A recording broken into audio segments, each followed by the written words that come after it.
রাত্রে শোবার আগে ব্যালকানিতে দাঁড়িয়ে সিগারেটটা ধরিয়েছিল সুমিত। ঘরের মধ্যে শ্রীতমা তাদের 3 বছরের মেয়েকে ঘুম পাড়াচ্ছে।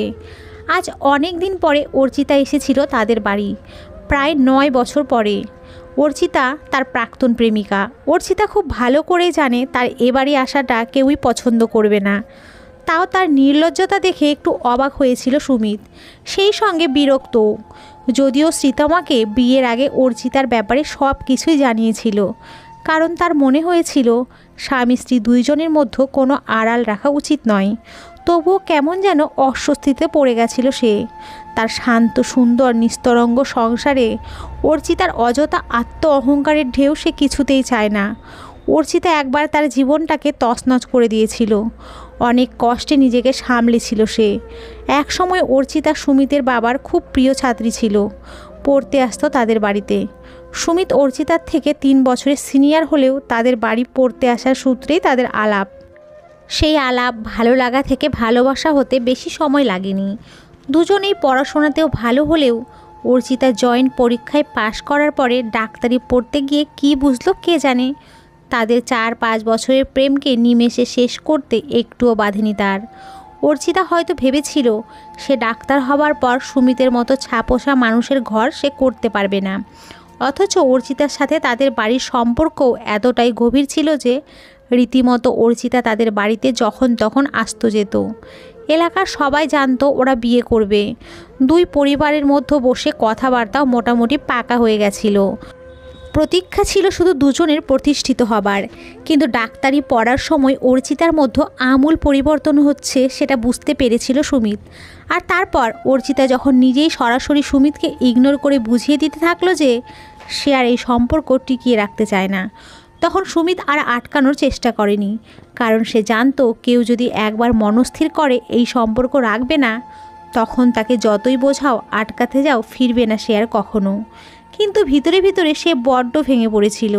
তাছাড়া সুমিতের বাবা এই এলাকায় একজন যথেষ্ট সম্মানীয় ব্যক্তি। এই ব্যাপারের পর সুমিতের বাবা মাও বেশ অসম্মানের সম্মুখীন হয়েছিলেন।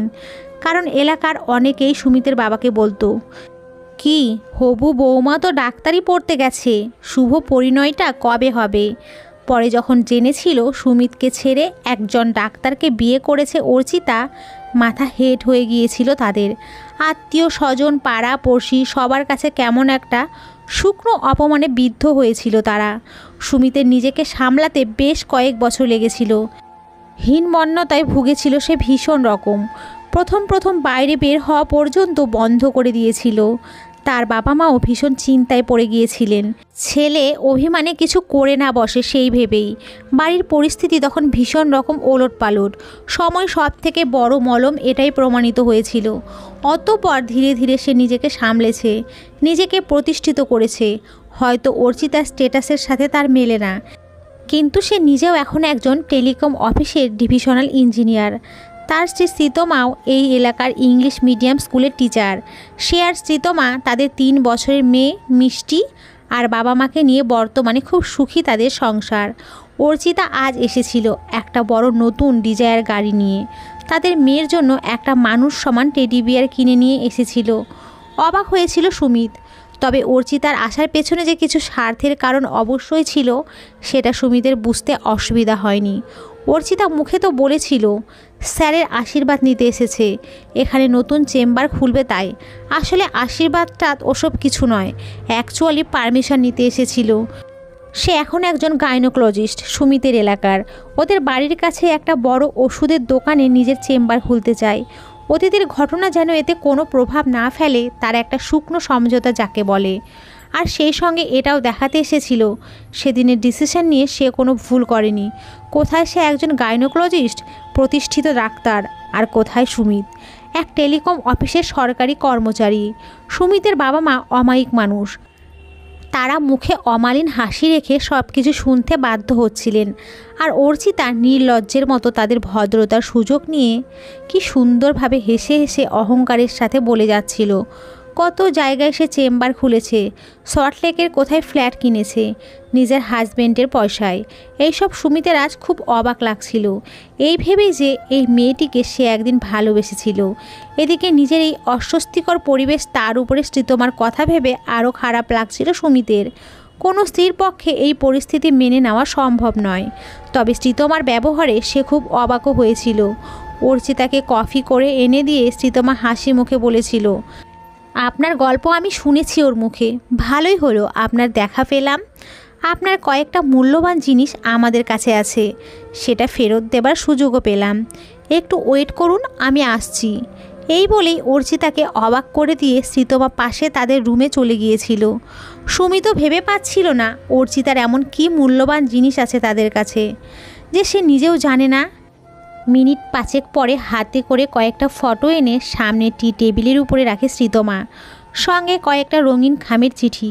সুমিত ছবিগুলো দেখে বুঝতে পারে তার আর অর্চিতার একসাথে তোলা দীঘা আর ভিক্টোরিয়ার ছবিগুলো, যদিও ছবিগুলো থেকে সুমিতের ছবি কেটে আলাদা করা। ছবিগুলোর কথা ভুলে গিয়েছিল সুমিত। ছবিগুলো আর চিঠি দুটো দেখেই অর্চিতার মুখটা মুহূর্তে ছোট হয়ে গেল। শ্রীতমা মিষ্টি হেসে বলল, ছবিগুলো দেখেছিলাম বলে আজ আপনাকে এত সহজে চিনতে পারলাম। আপনি চিনতে পারছেন তো ছবিগুলো? কিছু দীঘার আর 2-3টে ভিক্টোরিয়ায় তোলা, আর ওই চিঠিগুলো আপনারই লেখা। ও অবশ্য আমাকে বলেছিল পুড়িয়ে ফেলতে, কিন্তু আমার আর পরে মনে ছিল না, যদিও আপনাদের দুইজনের ছবিগুলো একসাথে ছিল। কিন্তু কিছু মনে করবেন না ভাই, আমার বরকে আমি আমার কাছে রেখে দিলাম। আপনারগুলো আপনাকে ফেরত দিতে পেরে আজ কিন্তু বেশ শান্তি লাগছে আমার। তারপর সুমিতের দিকে তাকিয়ে হেসে জিজ্ঞেসের ভঙ্গিতে বলেছিল, ফেরত দিয়ে দিলাম কিন্তু, ঠিক আছে? যার জিনিস তার কাছেই থাকা ভালো। সুমিত মৃদু হেসে হ্যাঁসূচক মাথা নাড়িয়ে দেখল অর্চিতার এতক্ষণের অহংকারী মুখ এক নিমেষে কেমন চুপসে গেছে। তারপর মাথা নিচু করে ছবিগুলো তুলে নিয়ে কাউকে কিছু না বলে গাড়িতে উঠতেই যাবে, এমন সময় সুমিত তার মেয়ের জন্য আনা মানুষ সমান লম্বা টেডি বিয়ারটা ফেরত দিয়ে বলল, এত বড় খেলনা মেয়ে অযথা ভয় পাবে। তাছাড়া আমাদের মতো ছাপোষ্য মধ্যবিত্তের বাড়িতে এত বড় গিফট মানায় না। কথাগুলো বলে অনেক দিন পরে যেন বেশ হালকা লাগছিল সুমিতেরও।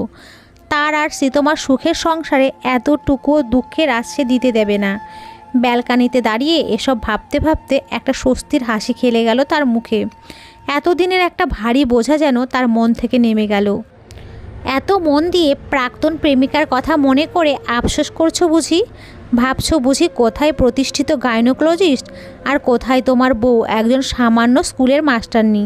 সত্যি ভাবতে গিয়ে খেয়াল করেনি সুমিত কখন শ্রীতমা চলে এসেছে তার পাশে। শ্রীতমাকে জড়িয়ে ধরে তার কপালে ঠোঁট ছুঁয়ে সুমিত বলল, ঠিক বলেছ, আমি ভাবছিলাম ভাগ্যিস প্রাক্তন হয়েছিল সে, তাই তোমাকে পেয়েছি। তুমি আমার জীবনে না এলে আমি বুঝতাম না যে উপরওয়ালা যা করেন ভালোর জন্যই করেন। তারপর শ্রীতমার থুতনিটা ধরে উঁচু করে মুখের কাছে মুখ এনে বলেছিল, আর শোনো, এটা আমি খুব ভালো করেই জানি প্রাক্তন কথাটা হলো ওষুধের এক্সপায়ারি ডেটের মতো, যার বর্তমান ও ভবিষ্যতের কোনো মূল্য নেই, তাই আফসোস করার কোনো প্রশ্নই ওঠে না। আমি জানি গো জানি বলে শ্রীতমা একগাল হেসে জড়িয়ে ধরল সুমিতকে।